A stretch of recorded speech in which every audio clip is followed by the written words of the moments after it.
저번 시간에 이어서 다이섹션 관련돼서 계속해서 말씀을 드리도록 하겠습니다.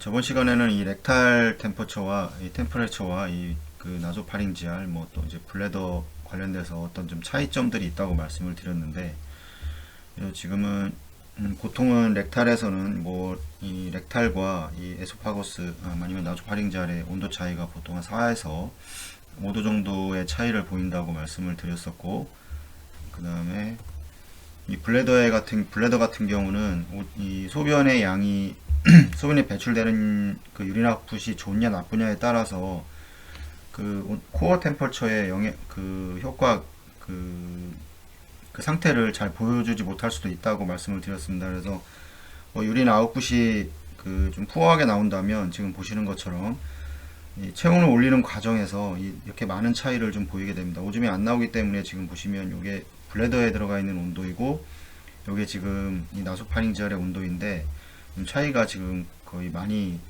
나는 것을 알 수가 있고, 그 다음에 여기서도 보시면 지금 유린이 잘 나오는 과정에서 온도를 보시면 거의 비슷하게 상승되고 있다는 것을 이미 말씀을 드렸습니다. 이 렉탈과 나소파링자를 비교를 했을 때 이 오레스 타임에서도 보시면 이 정도의 온도 차이가 나고, 요게 렉탈이고 요게 나소파링자입니다. 그리고 이제 오레스 상태에서도 이제 이 상태에서 계속 이렇게 유지를 하고 있죠. 그러다 이제 워밍 과정에서도 보시면 이 보통 한 4도 정도에서 뭐 5도 정도 이렇게 차이가 나는 거를, 요게 지금 렉탈이고 이게 나소파링자입니다. 이게 뭐 어떤 게 좋다 나쁘다를 말씀드리는 게 아니고, 그 블레더하고 그 다음에 이 렉탈을 비교를 했을 때 이 블레더 같은 경우는 소변이 이 배출되는 그 상황에 따라서 온도 차이를 보여주기 때문에 이 다이섹션 과정에서는 정확한 값을 보기가 좀 어렵다고 말씀을 드리는 거고, 그래서 다이섹션 과정에서는 이 렉탈에 사용을 해서 온도 차이를 보고 결국에는 혈액의 온도와 이 근육의 온도 차이를 보여주는 거기 때문에 그 다이섹션 과정에서는 렉탈을 사용을 해서 하시는 게 더 정확한 온도의 차이를 볼 수 있지 않나 생각을 합니다. 이 부분도 말씀을 드렸습니다. 간단히 뭐 설명을 드리긴 했는데 한번 천천히 읽어보시고, 뭐 DHCA와 모더레이트 하이퍼소믹 서큘러 어레스트 상태에서의 어떤 장점과 단점에 대해서 말씀을 드렸습니다. 그 다음에 이제 오늘 말씀드릴 내용은 이제 카디오플레지아를 세컨 도즈로 보통 주입하시는 병원들도 있고, 아니고 그냥 바로 수술을 프록시마를 연결해서 바로 이제 수술하시는 분들도 계시는데, 저희 병원 같은 경우에는 리워밍 기간 동안 히터쿨러 온도 조절을 통해서 온도를 끝까지 이제 올려주게 되죠.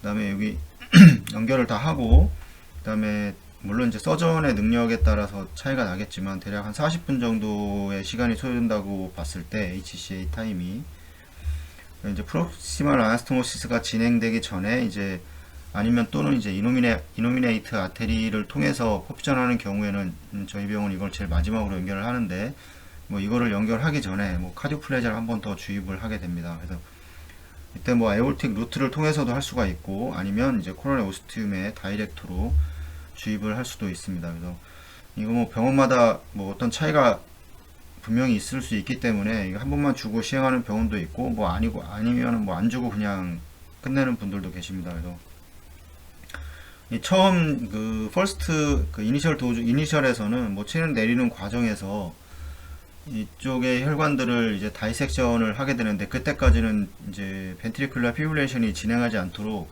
서서히 온도를 낮추다가 이제 이쪽이 완전히 다 박리가 되고 나서 급속하게 내리게 되는데, 이제 그때 이제 벤트리큘러 피브레이션이 진행되고 나면 이제 ACC를 진행을 하고, 어센딩 에올타를 열어서 뭐 코로네 오스툼에 직접 하기도 하고, 아니면 뭐 다이섹션이 있지만 여기를 ACC를 하고 이렇게 여기에다 바로 그냥 주입을 하는 경우도 있습니다. 그래서 이렇게 해서 첫 번째 이니셜로 주입을 하고, 그 다음에 이제 아치 베스를 다 연결한 다음에 이제 프록시마 아나스토모시스를 시행하기 전이나 아니면 뭐 이노미네이트 아테리를 시행하기 전에 연결을 하기 전에 이제 통상적으로 그냥 케이지당 10ml의 이제 카디오플레저를 블러드 카디오플레저를 저희 병원은 주입을 하게 됩니다. 만약에 HTK 솔루션을 주입을 했다고 하면 2000ml를 보통 원샷으로 주입을 하게 되는데, 이렇게 주입하게 되면 이 HTK 솔루션의 보통 기간이 3시간이라고 그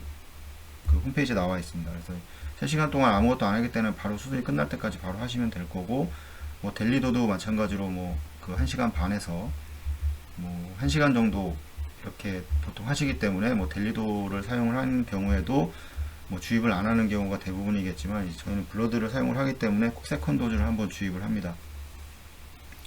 뭐 이렇게 카디오플레저는 크게 세 가지로 나눌 수가 있다고 말씀을 드렸고, 그 다음에 이제 프록시멀 아나스토모시스를 진행을 하고, 이걸 하거나 아니면 마지막에 이걸 하거나, 그 다음에 그 ACC 어플을 진행하기 전에 이제 그 어센딩 에올타에 이 루트 캐놀라를 이제 연결을 해서 캐놀라 합관을 해서 이제 원블러드 카디오플레저하고 이제 원블러드를 같이 주입을 하게 되는데, 이 상황에 따라서 원블러드를 주입을 안 하는 경우도 있습니다. 근데 거의 대부분 원블러드 카디오플레저는 항상 거의 루틴으로 주입을 하게 되고, 일반적으로 원블러드 카디오플레저는 500cc 정도 주입한 다음에 이제 ACC 어프 전까지는 이제 원블러드를 주입을 합니다.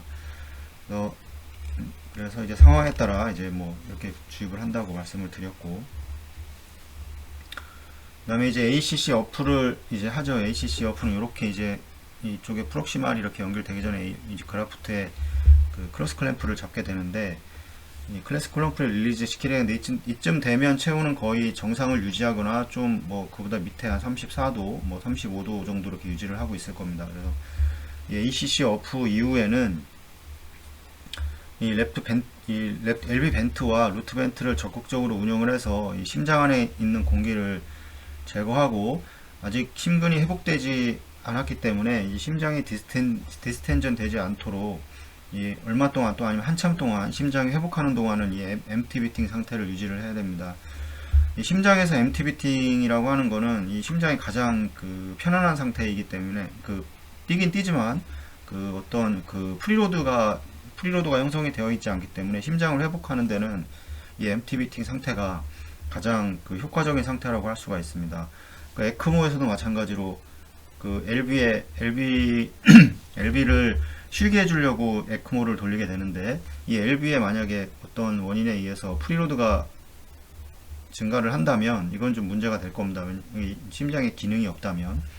만약에 심장의 기능이 뭐 20% 30% 정도가 있다면 이 정도에서 뭐 굳이 뭐 100% 이상을 돌려줄 필요가 없죠. 왜냐하면 오히려 LV의 기능이 좀 남아 있다면 그 정도의 기능은 이젝션을 해줄 수 있도록 해주는 게 그 심장 안에 스롬보스라든가 이런 스롬보스 포메이션들이 형성되지 않기 때문에. 근데 만약에 심장의 기능이 거의 없는 상태다 그러면 거의 심장의 MT 비팅 상태로 유지를 할 수 있도록 조절을 해야 됩니다. 그래서 만약에 뭐 플로우 자체를 충분히 유지를 해야 되고, 충분히 드레인을 시켜야 되는 상황인데, 뭐 이런 에크모 관련돼서는 이건 또 따로 제가 이제 지금 준비를 하고 있는데, 그거에 대해서는 다시 말씀을 드리도록 하겠습니다. ABG 결과를 바탕으로 해서 이제 일렉트로라이트라던가 하이퍼서믹 어레스트를 끝내고 이제 전신 순환을 시작하고, 그 과정에서는 이 정상 레벨을 꼭 유지를 시켜줘야 합니다. 그래서 뭐 ACC 어프에 또 만니톨에서 체외 순환 과정에서 만니톨을 좀 사용을 하게 되는데, 어떤 이로운 효과를 보기 위해서 사용을 하게 되는데, 뭐 만니톨을 주입함으로 인해서 기대할 수 있는 효과는 뭐 많습니다. 그래서 체외 순환 과정에서 이 말브민과 만니톨은 중요한 거라고 생각을 하고, 뭐 당연히 세레브랄 이데마를 감소를 시키겠죠. 높은 삼투압을 가지고 있기 때문에. 그 다음에 만니톨을 주입함으로 인해서 이 프리라디칼이 여러가지 문제를 일으키게 되는데, 이 프리라디칼을 제거하는 효과도 있습니다. 그래서 그 다음에 이제 레날 베스큘라의 저항을 감소시켜서 이제 키드니를 또 보호를 할 수가 있고, 그다음에 또 소변도 잘 나오게 하는 높은 삼투압 때문에 소변을 또 잘 나오게 하죠. 그 다음에 이제 엔도시리얼 셀의 이데마를 감소시키는 장점들을 또 가지고 있습니다. 그래서 또 이제 고농도 삼투압을 당연히 가지고 있기 때문에 인터스티셜 플루이드에 플루이드에 쌓여있는 인터스티셜 플루이드가 많이 쌓인다는 것은 결국에는 우리가 알고 있는 이 부종으로 작용을 하기 때문에, 이 저기 마니토를 이용해서 인터스티셜 플루이드를 인트라베스큘라로 유입시켜서 이 각 장기의 부종을 완화시킬 수 있습니다. 이 만니톨이라는 자체가 이 뇌압 강화 혈류 이뇨제입니다. 그래서 뇌압도 강화를 시키고 뇌압 강화, 혈류, 뭐 이뇨제라는 말로 이렇게 따로 사용을 하죠. 그리고 우리가 뇌압도 강화시키고 혈류에 이제 이런 고농 삼투압 때문에 인터스티셜 플루이드나 뭐 인트라베스큘라의 수분으로 땡겨 와서 이제 소변으로 되기 때문에 이제 이뇨 작용도 하게 되고.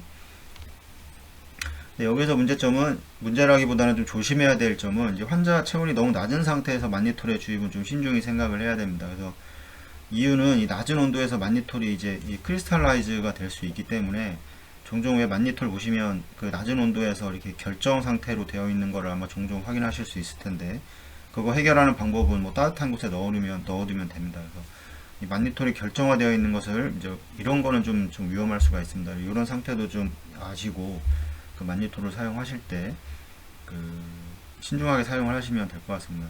만니톨은 뭐 특징은 또 다시 재흡수가 되지 않습니다. 그 다시 소변으로 그냥 다 빠져나가기 때문에 만니톨은 다시 뭐 혈관 쪽으로 다시 재흡수가 되지 않고, 그 중요한 거는 항상 이제 맨날 그 관류량에 대해서 좀 중요하다고 말씀을 드리는데, 이제 환자가 이제 정상적인 회복을 하기 위해서는 이 관류량을 충분히 유지를 해주고 뭐 이런 일련의 행동들을 그 시행을 해야지 이 효과가 있습니다. 그래서 만약에 이 관류량 자체가 잘 유지되지 않는 상태에서 뭐 혈압을 유지를 하기 위해서 뭐 이쪽에 있는 플로우를 조절을 하는 거는 이거는 별로 그렇게 좋은 방법은 아니고, 플로우를 유지를 한 상태에서 이 이제 우변의 어떤 조건들을 조절을 해야지, 플로우가 유지되지 않은 상태에서 이 자체를 플로우를 유지를 한다는 거는 좀 문제가 있다고 저는 개인적으로 생각을 하고, 그래서 이제 플로우는 충분히 유지한 상태인데 혈압이 높다 그러면 뭐 약을 쓴다던가 뭐 다른 원인을 생각을 해야지, 혈압이 높다고 해서 플로우 자체를 줄이는 거는 좀 문제가 있다고 생각을 합니다.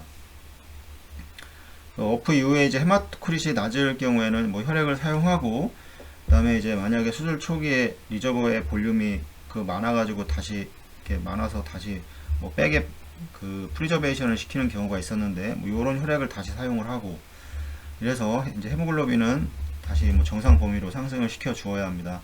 말씀드렸지만 체온이 떨어지면 점도가 증가를 한다고 말씀을 드렸었죠.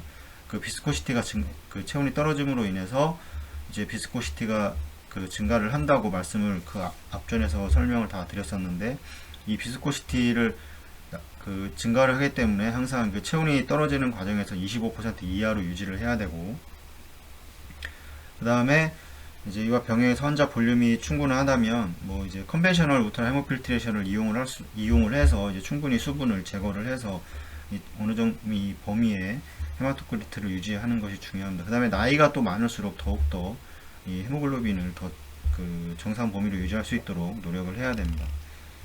이렇게까지 말씀을 드렸고, 이제 모든 환자가 이제 체온이 다 오르고, 그 다음에 이제 그 뭐 여러가지 MT 비팅 상태를 유지해서 심장이 회복되고, 그 다음에 이제 위에서 이제 서지컬 블리딩 뭐 컨트롤을 하겠죠. 어느 정도 마무리 되었을 때는 이제 서서히 이 심장의 볼륨 로딩을 그 프리로드를 증가를 시켜서 이제 펌플로우를 줄이게 되는데, 이 뭐 말씀드렸지만 그 다이섹션 과정에서는 그 심장 자체가 문제가 있는 환자는 그렇게 많지가 않습니다. 그래서 거의 혈관에 문제가 있어서 이 수술 자체도 지금 혈관에 문제가 있어서 진행을 하는 거고, 그래서 뭐 프로텍션 마이오카뎀에 관련해서 이 프로텍션이 뭐 카디오플레이저를 이용하거나 뭐 온도도 그렇고 이 완전했다면 뭐 펌프를 점점 서서히 줄이는 데는 그렇게 큰 어려움은 없을 겁니다. 그래서 제 개인적인 생각은 아예 이 에어틱 다이섹션 수술이 진행하는 이 체해순환 파트에서 준비해야 될 게 많고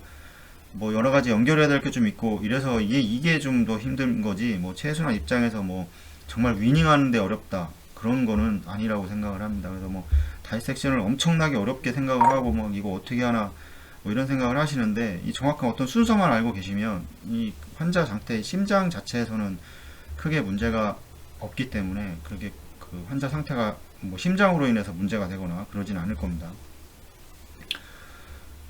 오히려 이제 심장 기능이 좋지 않은 환자에서 더 이제 펌프 컨디션에 따라서 펌프 이탈이 어려운 경우가 더 많기 때문에 이 대동맥 박리 수술도, 이런 수술은 더 대동맥 박리에서의 수술보다 더 신중하게 접근을 해야 됩니다. 볼륨이라던가 뭐 체액량이라던가 여러 가지 수술을 해주고 난 다음에 심장의 상태는 어떨지 이런 것도 좀 생각을 하셔야 되고, 이것도 이미 말씀을 드렸지만 뭐 TR, MR, AR 뭐 이런 환자들이 더 어렵죠. 뭐 이런 솔직히 심폐기에서는 이런 환자들이 더 까다롭습니다. 헤어져 더 신경 써야 될 것도 많고 계산할 것도 많고, 이거에서도 말씀을 드렸었고, 여기에선 다이섹션 수술에서는 심장 당연히 심장 보호는 뭐 당연한 거지만 그 중에 더 중요한 건 뇌죠, 뇌. 그래서 셀렉티브 세레브랄 퍼퓨전을 진행하는데 이게 뭐 RCP냐 아니면 뭐 ACP냐로 나누는 거고, 그럼 얼마를 줄 거냐, 압력은 어떻게 할 거냐, 뭐 롤러냐 아니면 뭐 센트리퓨걸러 주냐, 뭐 이렇게 해서 많이 이런 부분이 이 뇌 보호를 위해서 이제 되는 거, 이런 말씀을 드리는 겁니다. 제 생각은 뭐 다이섹션이 어려운 거는 맞습니다. 왜냐면 과정이 많기 때문에. 하지만 뭐 전체 수술 자체가 좀 복잡하고 길고 뭐 모르는 과정이 있고 이래서 그렇지, 이 실제 수술에서는 다른 수술보다는 전 개인적으로 다이섹션이 이렇게 어렵다고 생각은 안 합니다. 그래서 뭐 이런 부분에도 반문을 가지시는 분도 계실 텐데, 저 개인적인 생각은 그렇고, 제 후배, 저랑 관련돼서 제가 알려주고 하는 후배들한테도 꼭 이렇게 얘기를 합니다. 다이섹션이 어려운 수술은 아니라고 생각을 합니다. 서전이 어려운 거지 심폐기가 어렵지는 않습니다.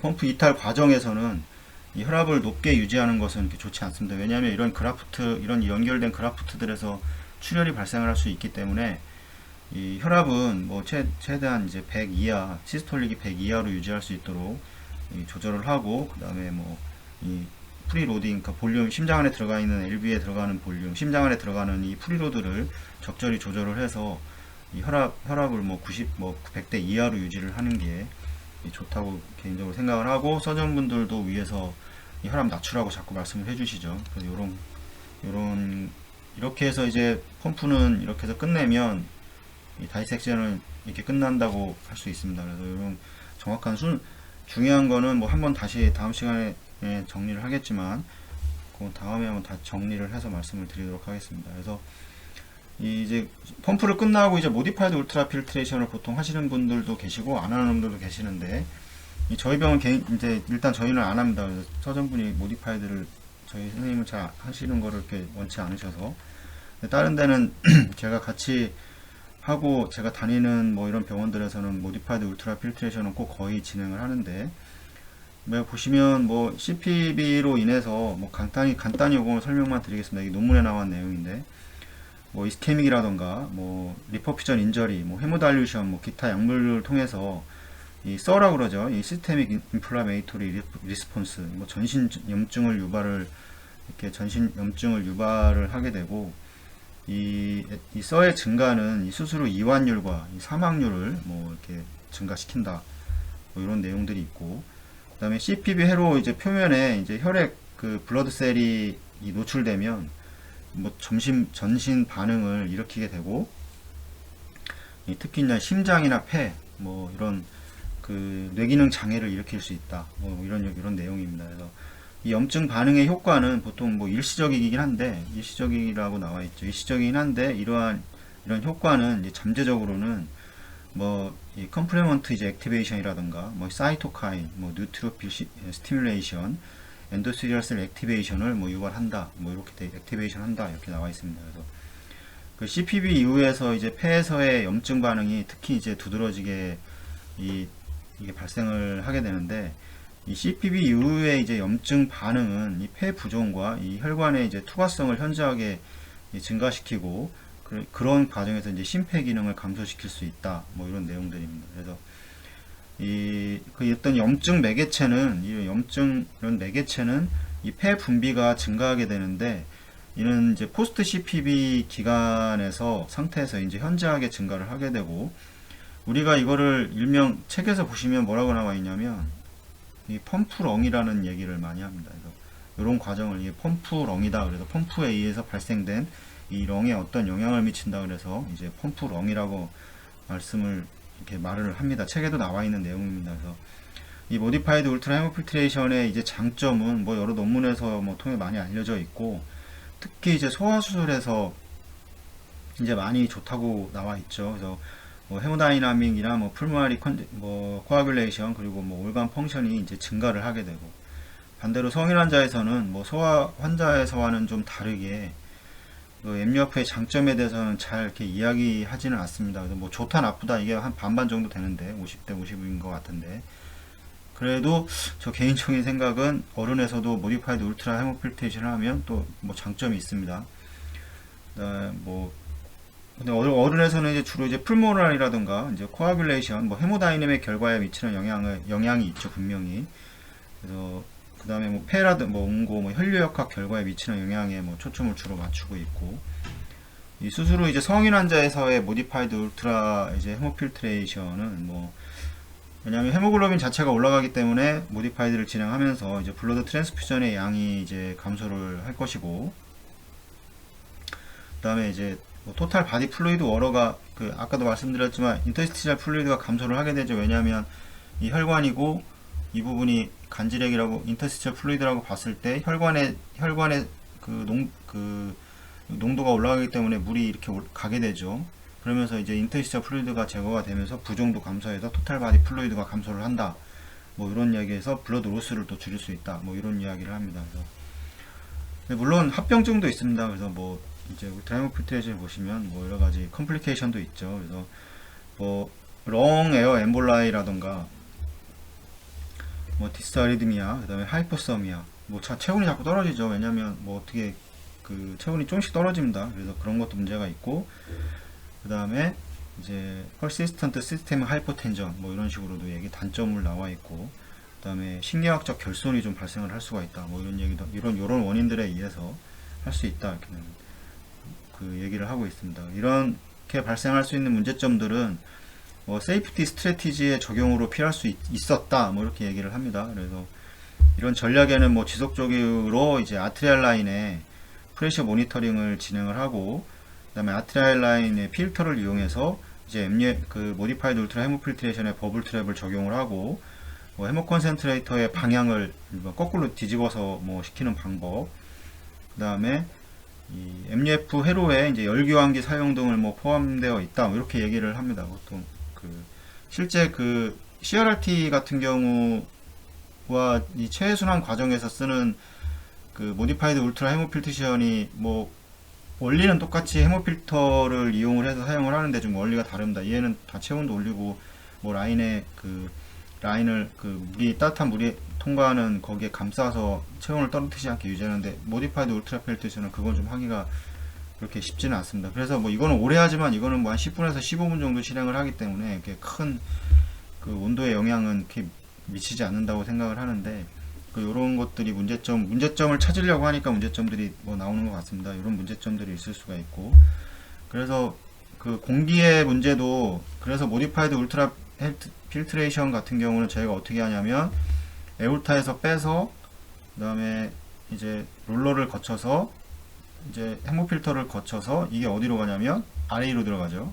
이게 이제 농축된 여기서 이제 물이 이렇게 나올 텐데, 에울타에서 거꾸로 뽑기 때문에 이렇게 반대로 나오기 때문에 공기가 에울타에서 거꾸로 이렇게 빠져나오면 빠져나왔지 일로는 볼륨을 주입을 하지 않습니다. 이렇게 주입을 하지 않기 때문에 여기서 얘기하는 그 공기 관련 렁은 물론 이제 렁의 에어가 그 문제가 될 수 있습니다. 왜냐면 이렇게 돼서 이게 바로 RA로 들어가서 뭐 RB로 들어가서 이제 렁으로 가겠죠. 뭐 이런 문제가 생길 수가 있는데, 그래서 이제 조심을 해야 되고, 그래서 이 헤모필터를 보통 뭐 방향이 이런 방향이다 그러면 이거를 하기 전에 이렇게 반대로 이렇게 완전히 뒤집죠. 뭐 이런 게 얼마나 효과가 있을지 모르겠지만 그래도 그런 거를 방지하기, 그 RA로 들어가는 볼륨을 공기를 방지하기 위해서 이런 식으로도 한다는 거, 이런 것들을 그 해결책을 좀 얘기를 하고 있습니다.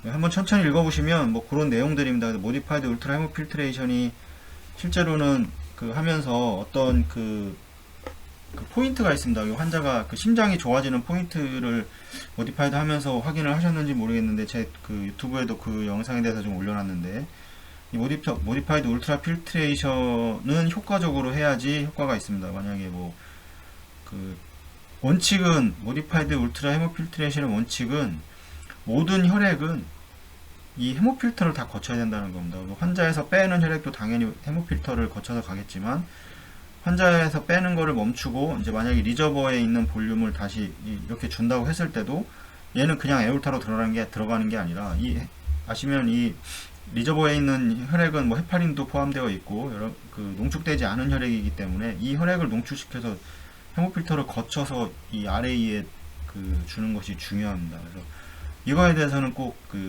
모디파이드 울트라 필트레이션을 시행을 할 때는 당연히 롤러 펌프는 있어야 되고 롤러 펌프에 감아서 헤모필터를 무조건 100%의 모든 혈액들이 모디파이드를 진행하는 동안 모든 혈액들은 헤모필터를 거쳐서 다시 RA로 들어가야 된다는 걸 말씀을 드렸고, 이런 거를 방지하기 위해서 여기서 뭐는 베노베노 타입의 이제 울트라 헤모필트레이션을 시행을 하자 이렇게도 얘기를 하고 있습니다.